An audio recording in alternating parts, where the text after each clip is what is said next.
Okay,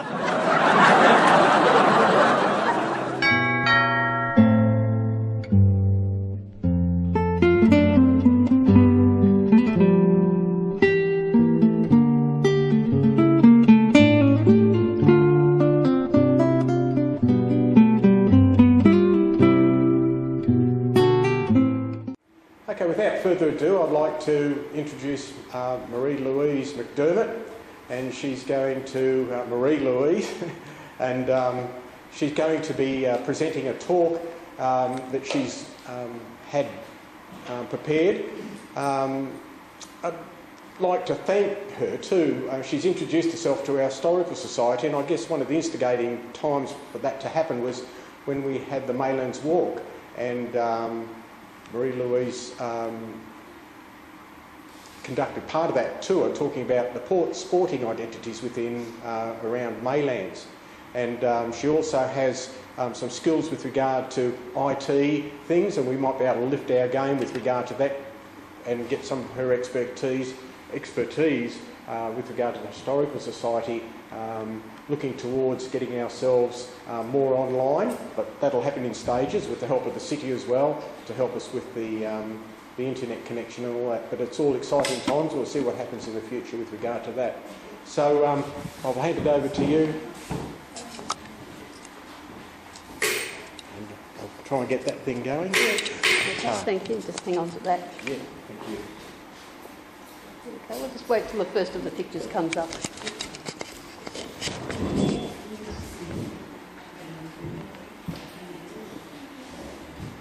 Because I've been talking about ocean pools for a few years now, and I know it works a lot better with pictures.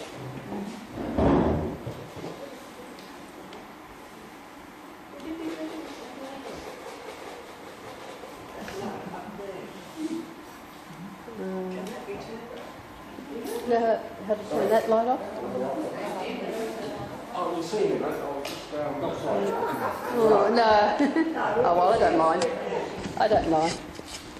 Can you see that? Yeah, I can see fine. Yeah, I'm just waiting for the first of the slides to come up. Just had a technical problem here.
Ah, there we are.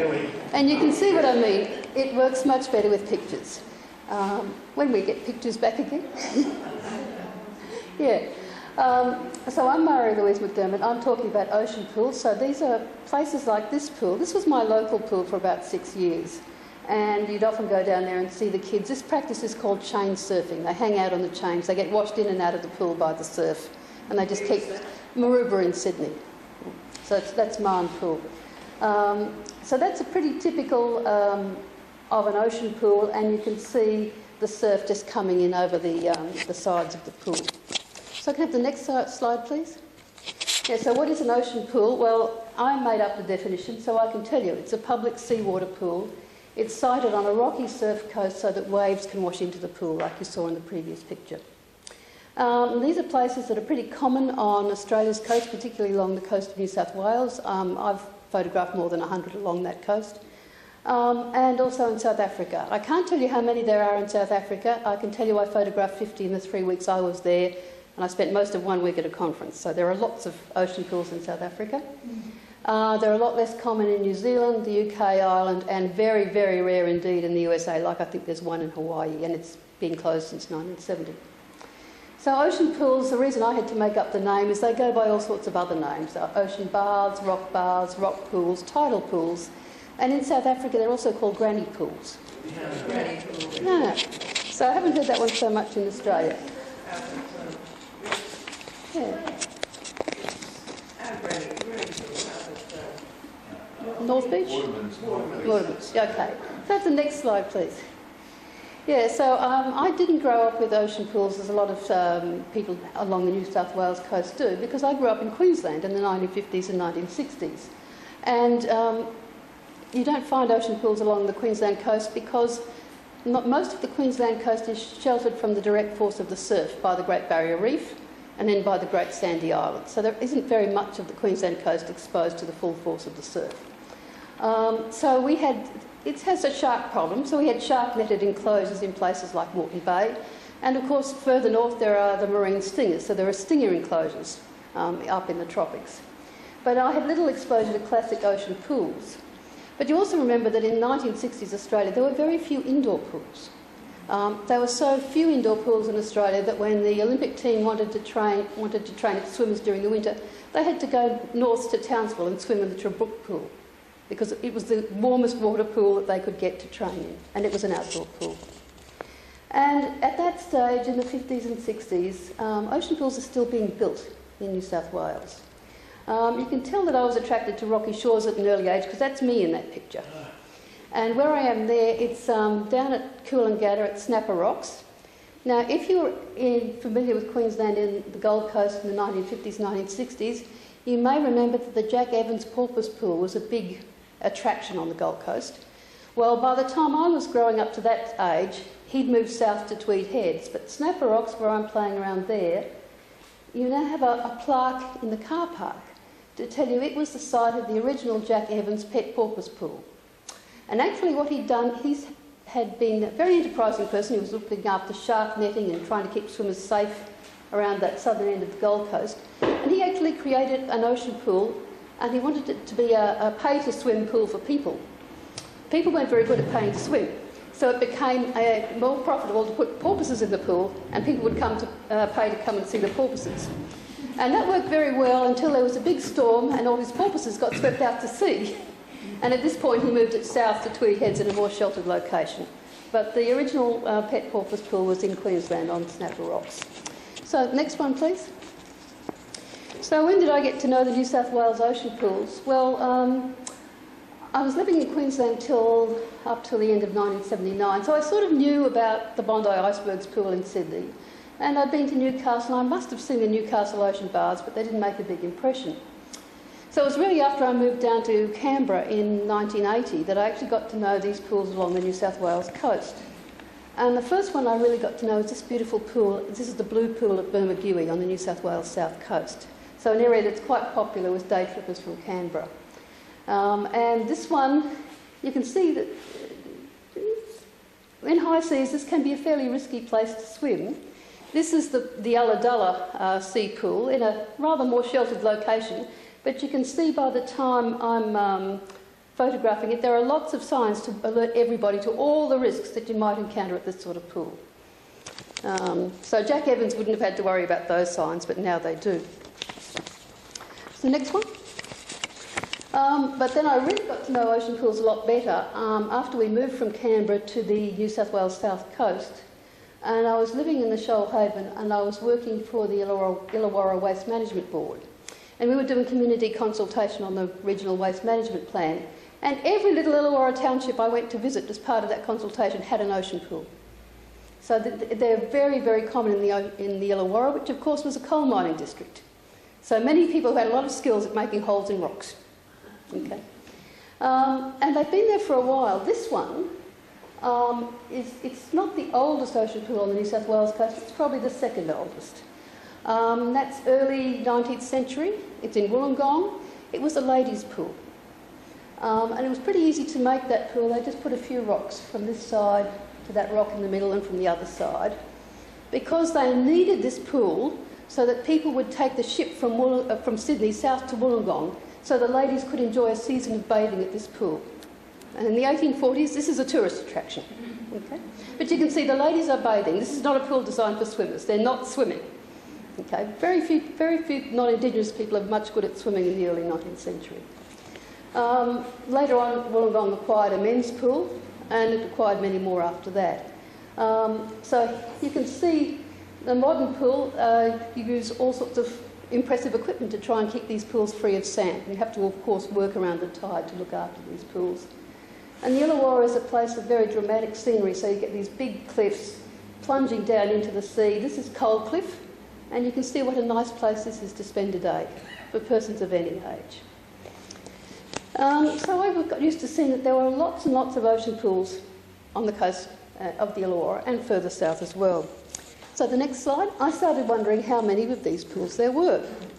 And it seems like a really easy question, but the answer was, even in 2001, nobody knows. No one could tell me. So I started to count. Well, I started to photograph, I started to count. And I started to think it might be very nice to make a documentary about New South Wales ocean pools. Because I was studying filmmaking at the time. And then I thought, I just need to find an expert who can answer all my questions about ocean pools, and I can use that person in this film. And the answer was I couldn't find that expert because I was the one who was asking the questions. I was rapidly becoming the expert. Okay. So about that stage I realised that actually a half-hour film wasn't going to help at all. What I really needed was a website. It would be more useful, but the website, was expensive, and I didn't want to have to do the technical development myself, so I wanted a grant to pay for it. The trouble was I didn't think anyone was going to give me a grant because I didn't have a proper historical background and training. I had qualifications in things like botany and education and sciences communication. So in order to make myself look far more plausible on the grant application, I enrolled for an MA in public history. They were very enthused. I said I wanted to study ocean pools. They said, terrific. And they were very supportive with my grant application. So the New South Wales Heritage Office gave me a grant to put up this website. By the way, this is the earliest of the New South Wales ocean pools. This is in Newcastle. It was a pool created in about the 1820s for the commandant of the convict settlement at Newcastle. It was a much smaller affair. It was really just a private pool for himself. He wasn't into sharing. Other people swam in the harbour. He had a pool with a view. And that pool is still in use. It's been renovated since then. Next slide. Yeah, so when I got serious about trying to track down the pools on the New South Wales coast, I was using all the technical assistance I could get. I found Google Earth was really helpful to let me scan down the coast, zoom in and try and identify possible pools. And I was looking in Australia, I was looking in South Africa, South America, UK and Ireland. And I did take a number of images from Google Earth and put them up on the New South Wales Ocean Baths website. I was also using Flickr. That's my Flickr photo stream. I had about a couple of thousand photographs of my ocean pools up there, and it was a really good place to make contact with other people who are interested in ocean pools. And I connected with photographers worldwide. I also joined the Lido's History Society, which is a discussion group on Yahoo, and it's a measure of how different our heritage of public pools is compared to the British pool heritage, that we don't even have this word Lido in Australia. It's an English word. It means outdoor pool with an area for sunbaking. And they needed a word because in the 1920s, 1930s they became popular, and such things really never had been very popular up till then, whereas in Australia they'd been normal from the 19th century onwards. And I was also waiting for Trove to digitise even more newspapers. because I was looking through newspapers from all sorts of coastal towns in New South Wales. And sometimes that was looking at the papers, sometimes I was looking at council records. A lot of the time I was getting seasick trawling my way through the microfilm. And I was often using smaller communities because the newspapers were smaller and I could search through them more easily. With the Sydney Morning Herald was just too big, too hard and too scary. Now with Trove it would all be different, but I was using what I had at the time. So I was there working away at the microfilm and making handwritten notes because that was the best thing I could do then. So now it would be a lot easier because a lot of these newspapers are digital. So the next one, Roger. Yeah, and also then we moved from the New South Wales South Coast up to Sydney, and I had 6 years with an ocean pool as my home pool. So that's the pool that you see on the first title slide. It's the Marn Pool in Maroubra on Sydney's eastern beaches. And the first slide you can see is the Maroubra Seals Winter Swimming Club. So that's winter and they're very happily swimming in that pool. Sometimes the weather's a lot choppier than that. Swimmers do get washed in and out of pools during winter swimming competitions. It doesn't seem to discourage them very much. It may be that the custom is after the winter swim, they gather together and they drink what they call soup, which generally has quite a large slug of alcohol in the soup. So it's a very popular custom among winter swimmers. And there are some days when no one's swimming in that pool because it just becomes full of froth in big seas like that. But on days like that, no one's swimming, but there are a whole lot of us up on the cliff taking photographs. And there are people taking photographs of these pools all the time. So next slide. But back one. Back one again. Back one, yep. So in 2000, I got the grant in 2004. I launched the Oath and Barbs website in 2006. And I launched it in this building here. This is the Coogee Surf Life Saving Club in Sydney. And I picked that one because Coogee Bay in Sydney is quite special. It has 4 ocean pools. Okay, so one is not enough. Originally they had a men's one on the north side and a women's one on the south side. Then they got a private enterprise one, Wiley's Bars, down near the women's pool, but on a bigger, wider stretch of rock in a somewhat less private location. And this pool came much later, and it's much closer to the sandy beach and the Surf Lifesaving Club. And Randwick City Council paid for that with money given to them by the Commonwealth Government for wartime damage to Randwick's beaches. So when they got that money in the late 1940s, the best use they could think of it was to build a 4th ocean pool for Coogee Beach. Okay. It's a very special pool. You'll see this, like the posts on the side, they're very distinctive. No other pool has that sort of fencing. And you would easily recognise this pool. It's the Coogee Beach Pool, or more formally, it's the Ross Jones Memorial Pool after an alderman and a pillar of the Surf Club. So that's me down there launching the New South Wales Ocean Baths website, and you can see a slide of the site there. And of course we're celebrating afterwards with a cake, onto which I'd managed to get screened a photograph of a kid playing at one of the ocean pools. And so it was quite an interesting launch because I did it in business hours because I wanted people to be able to see the view and the other ocean pools, which meant a lot of people from the swimming clubs couldn't come. So I got politicians, I got council workers, I got heritage workers, librarians, and I got a lot of artists. So it was a very interesting mix of people. So that's the Mayor of Waverley cutting the cake. Does the cake have a pool in the middle? The cake had a photograph of a kid on the wall of a pool. Yeah. Yeah. Okay, next slide. So that's fine. So in 2008 I moved to WA. By then I'd finished the Masters. I started the PhD. And I got myself into a stage where I was just blocked and not making progress. So in order to make progress, I knew I had to make big changes. So I moved to the other side of the country. I changed universities, I changed disciplines, I changed supervisors, and it all worked much better. So I completed the PhD in 2012. And coming to WA was really interesting because, one, there were new ocean pools that I didn't know about. So that's me sitting in Anastasia's pool up in Broome. Broome where the tides are very big, that pool is going to be quite dry a lot of the time, but it was built by a man for his wife who had arthritis, and he thought the seawater would do her good. So it was created as a very private pool. It's now there for anybody.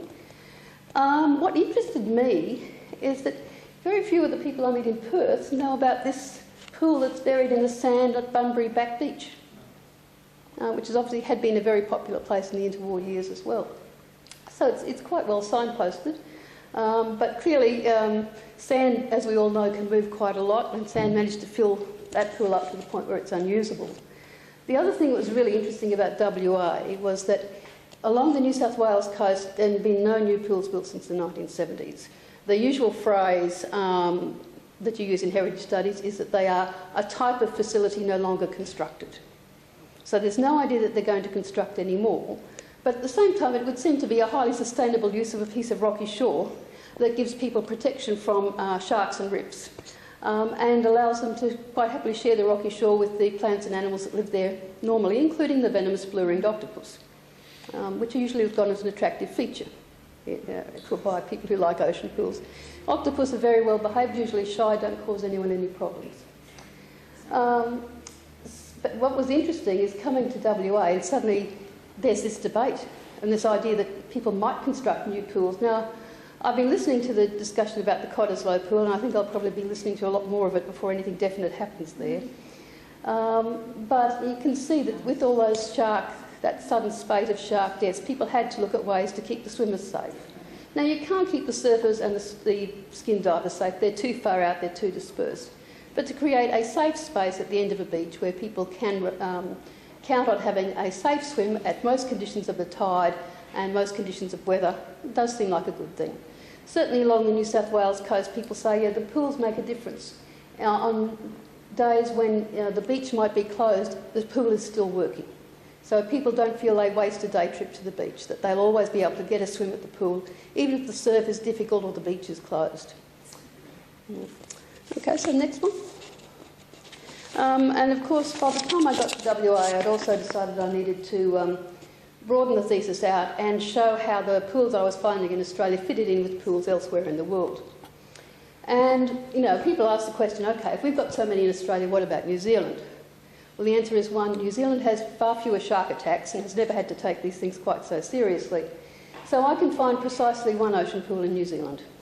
Funnily enough, it's not anywhere with warm water. This is down in Dunedin, right down the bottom end of the South Island. Dunedin was also the only town in New Zealand that ever had shark meshing. I think they've just stopped in this last year or so. So they did have a shark problem, and this was very much created. It's a late 19th century pool. It used to look very much like the one at Bronte Beach in Sydney. But these days, it's gone in a whole different direction to anything in Australia. They heat this one. The pool is closed in winter. They heat the water to make it warm enough in summer. And they worry about inundations, which means water coming over the side, which is usually considered a plus for the Australian ocean pool. So that went in a very different sort of direction. So next one. Now, visiting South Africa, whole different story. One of the problems that I really had to go there was there's not a lot written about South Africa's seaside history, coastal recreation, because people in South Africa have other priorities. They've been writing military history, they've been writing political history. If they write about recreation, they tend to write about game parks. If they write about sport, they tend to write about rugby. So finding out about swimming, surfing, ocean pools is difficult unless you go to look. And again, I couldn't find access many images or records over the internet, so I really did have to go and look. And the best source of information I found, and I trawled through a lot of websites of councils to see if these things were being promoted as tourist attractions, and quite a lot of them still are.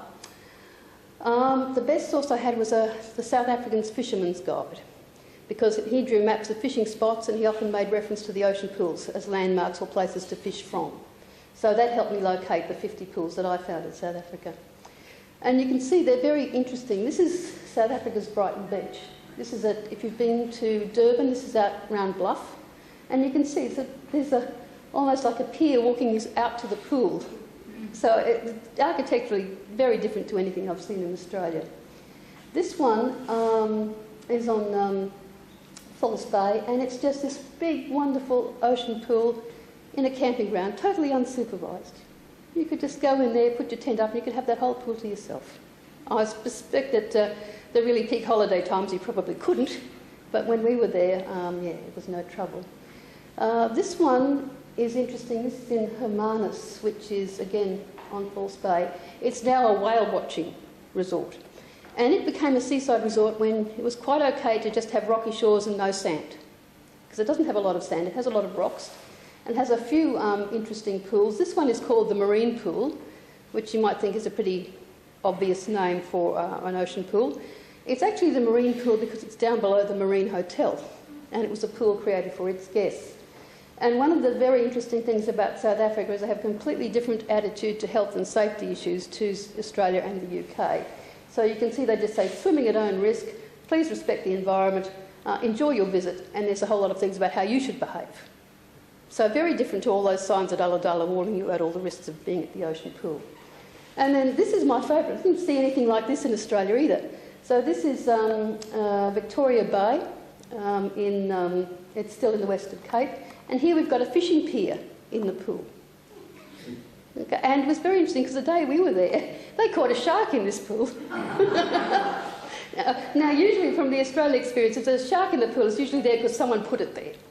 And along the New South Wales coast, it's been quite a game for fishermen for years that they get a shark, put it in the pool to make the swimmers go faster. Works very well. But yeah, so here the relationship between fishing and swimming is quite different. Right-hand one, which is the pool? This is the pool. Oh, that's the pool. That's the bay outside. So yeah, this will be the area where you'll be safe from the sharks, and out there, less guarantees. Yeah. Okay, next one. Yeah, now the UK, very different. Again, thanks to Yahoo and the Lido's list, Merrington, who maintains this really nice list of Lidos and tidal pools. So I could easily find out about tidal pools in Britain, not all of which met my definition of being on a surf coast. This one definitely did. This is the Bude Sea Pool in Cornwall, and it's a very nice ocean pool near a surf beach, near a surf life-saving club. Waves come over the side. This pool has been threatened with closure since 1970. At one stage, the local authorities thought on health and safety grounds they should make holes in its walls. Now, it's very hard to see how that would make anyone safer. There may not be sharks around the British coast, or at least not sharks that are any hazard to bathers, but there are strong rip currents. So the pool would appear again to be a safety measure, but this idea of trying to make it as safe, that all public pools should be as safe as an indoor pool, is never going to quite work for a place like that. So it's one of these many cases in Britain where the local authorities have been short of money. They've closed a lot of their public pools. Some of them have been filled in. In some cases, volunteers take over the running of the pool. That's what's happened here. So the Friends of Bude Sea Pool struggle to keep this open. And they've been fighting for decades to keep that pool going. So next one. Yeah, visiting Ireland, again, very different. So informal pools like these are the pollock holes on the west coast are still quite popular and tourist attractions. This is Galway Bay. Along the Salt Hill Promenade, there's this diving tower. There's no pool, it's just a diving tower. So again, I haven't seen anything like that in Australia. I don't think I'd find anything like that in Britain. This is one of the couple of ocean pools at Bundoran, which is up on in Donegal, and it's the Irish surfing capital. So it's their surfing place. And that pool and the other one in the West End there are very, very like the pools I was seeing around the New South Wales coast. This is not an ocean pool, it's on the Irish Sea, but it's probably the most famous of the Irish Sea pools. That's the 40-foot pool in Dublin Bay. So you read about that in James Joyce's Ulysses, because he just lived around not far from that in the Martello Tower, and in Jamie O'Neill's That Swim Two Boys. But you can see it's not a formalised pool at all. It really is a sheltered area surrounded by rocks. So it's not a competition pool, it's not a place where you'd have races. But it's a place that people are still very fond of using, and it was, it's only quite recently they actually allowed women to swim there. It was a men's bathing pool for a very long time. Okay, so next one. So everyday uses, special events at ocean pools. In Australia, you had recreational swimming, learn to swim programs, school swimming, competitive swimming. So there's a lot of club scene at the Australian pools. Amateur swimming clubs, master swimming clubs, winter swimming clubs.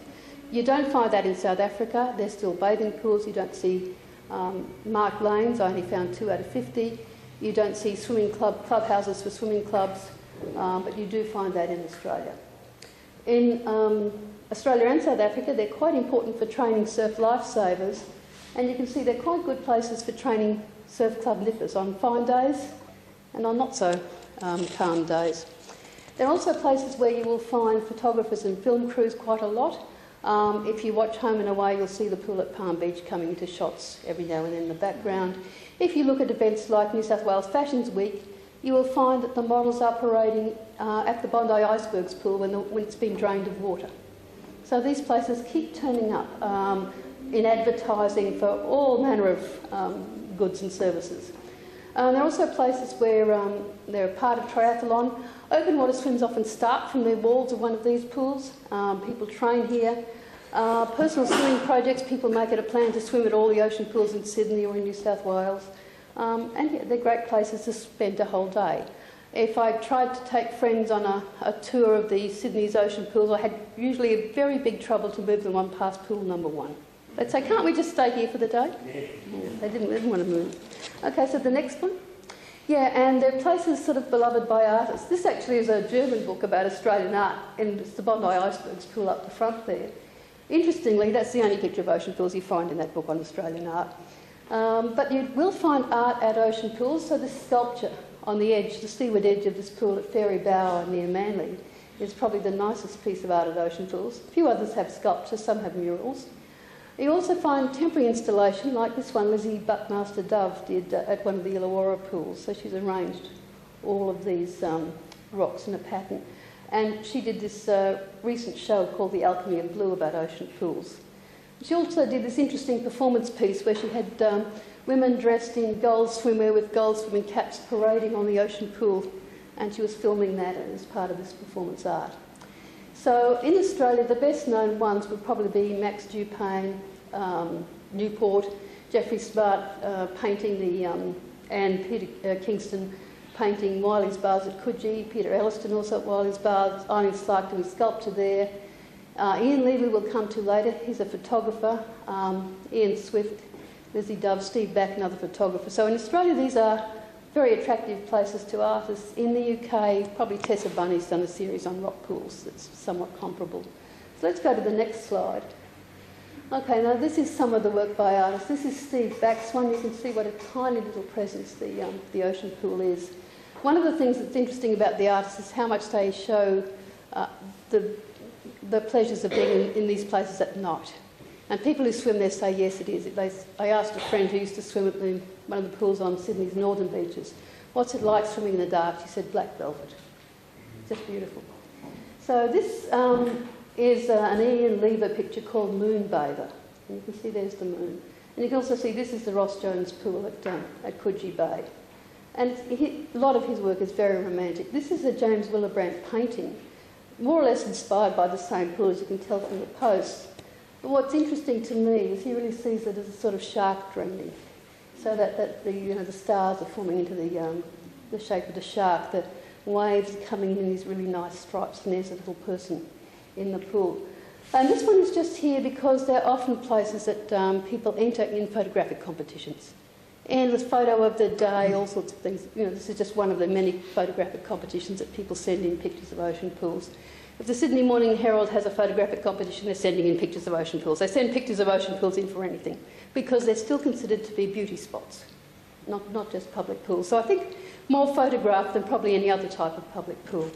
So next one. Writers haven't been quite so enthused. So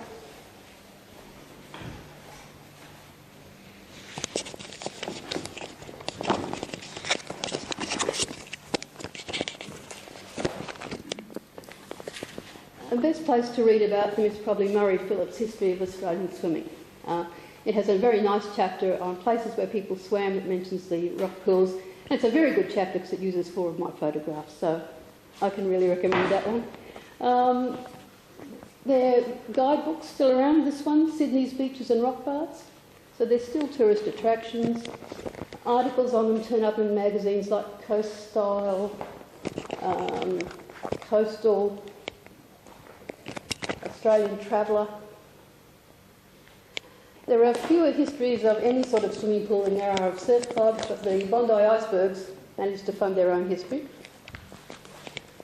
And so did Wiley's baths.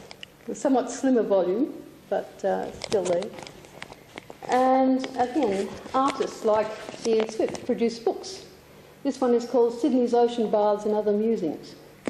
And so he created one picture in this book for each of the ocean pools on Sydney's coast.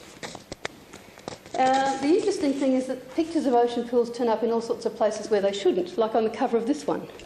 So a book called Why You Are Australian, A Letter to My Children by Nikki Jamil. Yeah, there's no other mention of ocean pools, but someone thought it was a good idea for the cover. And so it's interesting that it's chosen as an image of why you are Australian. But generally writers haven't been as enthused about these places as the artists. So you find a little Tim Winton talking about learning to snorkel in Metham's Pool. This rather interesting poem by Les Murray, where he talks about this ocean baths as the surf flings velleities of spray, brimming the bright screen. I am not in the sea, but in the sea's television. Which is a very interesting way to think about it. And he also talks about, I'm thinking of the workers who made pool cementing last, neat tied by neat, right through the Depression, then went to the wall. And it's true, quite a lot of the pools in the 20s and 30s were built as projects to unemployment relief and public works programs to keep people in work. So that's Les Murray. Tegan Bennett's novel, What Falls Away, the Martin Pool at Maroubra features quite well in that. If you know Robert G. Barrett's Whodunits, well, he has one where if you've been wondering what happened to Harold Holt, in his view, go and look at the Bondi icebergs, it's got something to do with it. Swim Sally Swim is Sally Edgell's blog. She blogs about swimming pools and quite a lot about ocean pools. In Ireland, as I've said, James Joyce and Jamie O'Neill's very fine novel about where ocean pools feature quite strongly in his story about a predictably tragic story about gay love at the time of the Easter Uprising. And in the UK, you'll find Rudyard Kipling writing about it in his childhood because he went to school in Devon, which is on the surf coast, and his school made him go and swim in one of these rock pools. He wasn't very enthused about it. So next slide.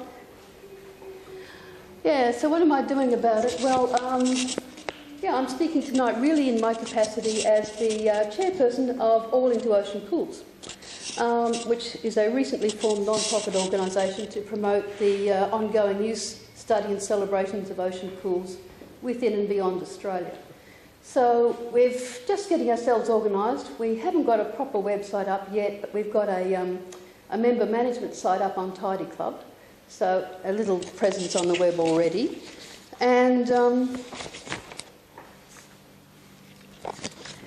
these are hot off the press. I collected them from the printer today.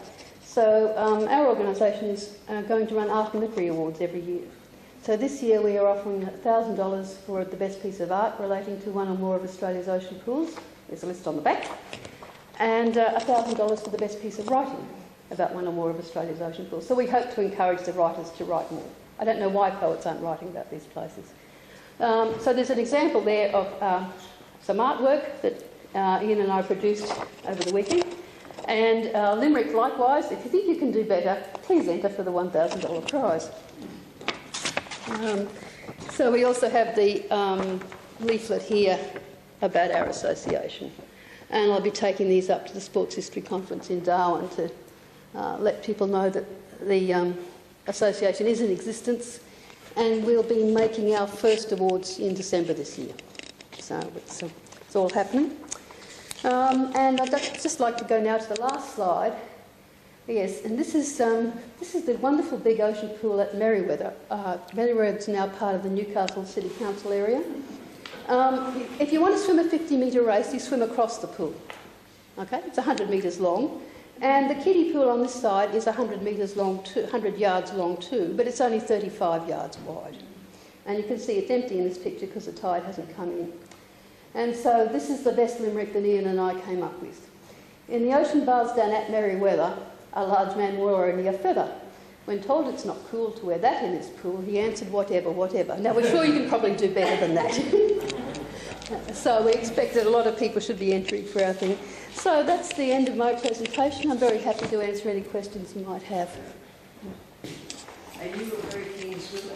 Well, actually, it's very interesting. I love being in the water, but when you saw that picture of me as the little girl on the rocky shore, I was unfortunately an asthmatic child in the 50s and 60s when there were no good drugs to control asthma. So my family doctor told my parents to keep me out of water as much as possible. So I used to have to spend my time looking at other people swimming and sitting on the side of the pool watching all the other people. And I wasn't allowed to learn to swim until I was 11. So that's a bit late for Australia. So yeah, I love being in the water, but I was a deprived child. I wasn't allowed near it for a long time. So yeah. Thank you so much.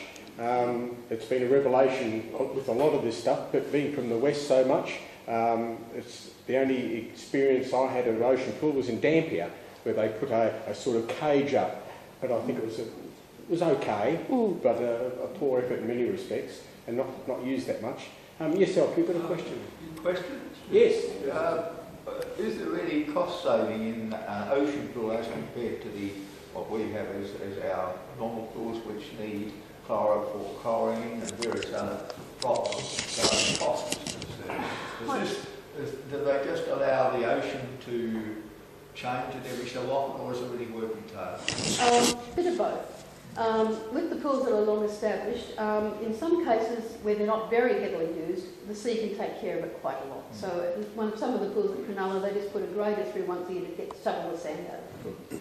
In other pools, like some of the ones on Sydney's northern beaches and eastern beaches that are very intensively used, in order to keep the water fresh, they now pump water into the pool. So they make the water, force the water to circulate more rapidly. But they're using natural seawater? Yeah, that's all natural seawater. There's no chlorination, unlike the pool at Dunedin, which has heated chlorinated water. These are just seawater.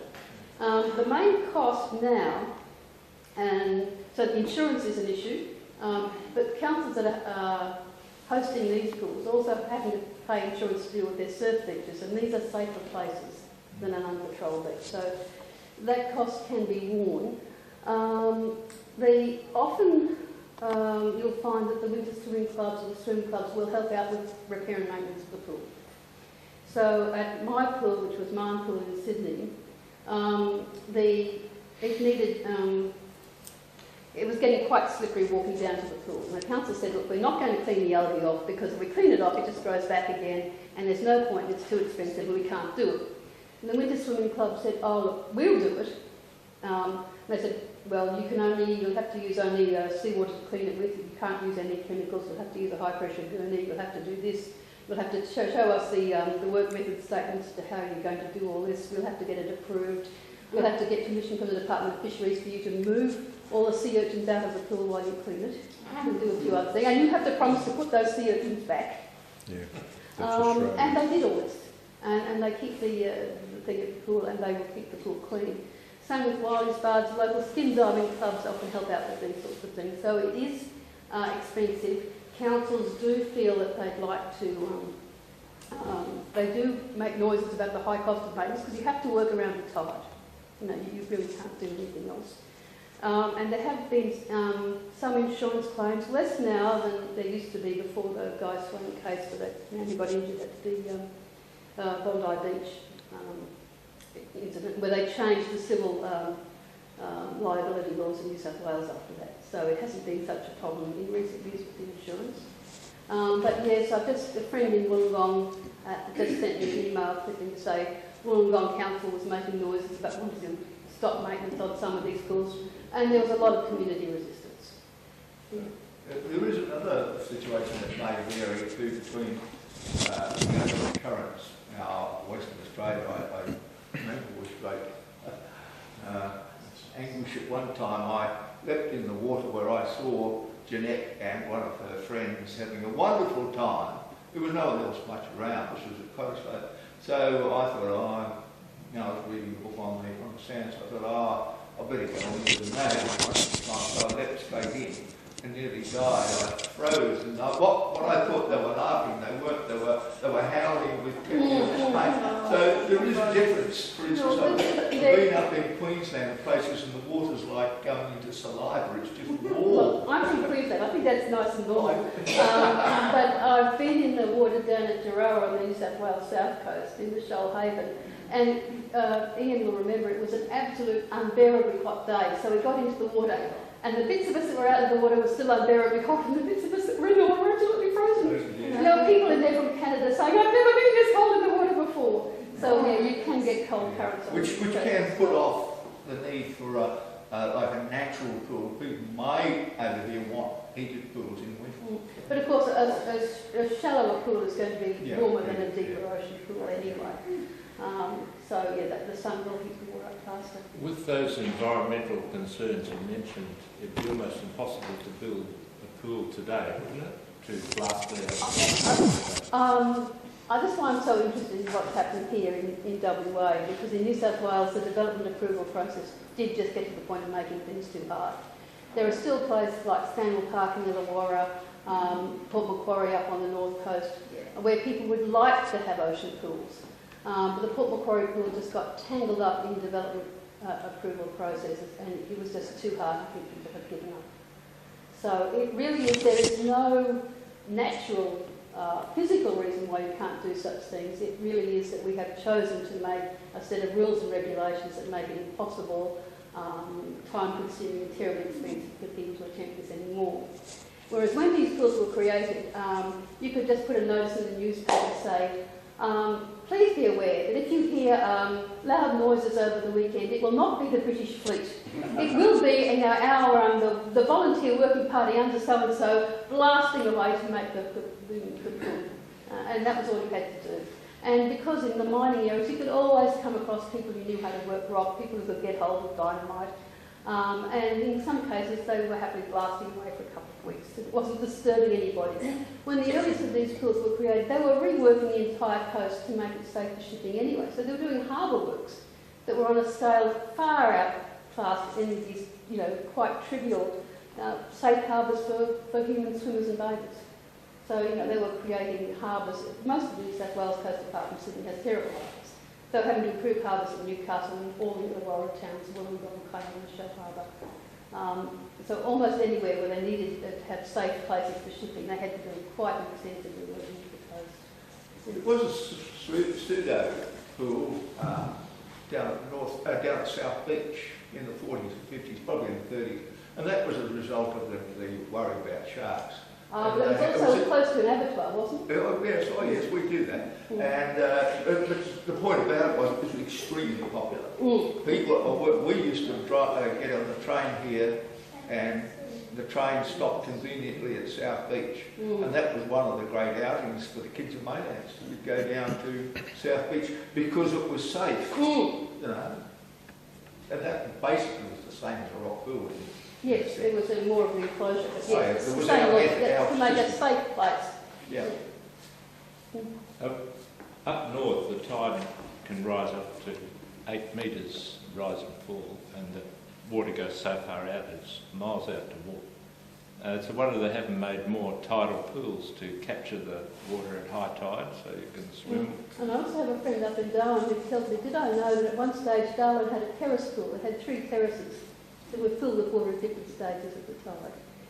But of course the big problem up there is crocodiles as well as sharks.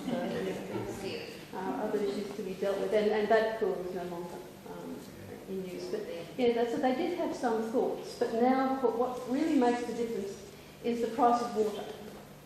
So when these places are being set up, the water supply of supplies of affordable town water are not very good. So having that seawater that you don't have to pay for is a big luxury.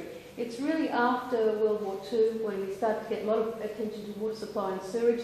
Town water becomes affordable, people can have freshwater pools.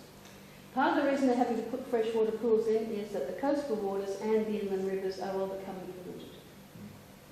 So instead of trying to clean up the pollution, they just created pools with town water. So take the most expensive form of water you can get and tell people to swim in that. And of course, interestingly, in the when the polio scare was on in Sydney in the 50s, some people actually thought it was safer to swim in one of these pools than to swim in some of the chlorinated pools. So that idea of saying the fact that these are free of chemicals like chlorine appeals to a lot of people as well.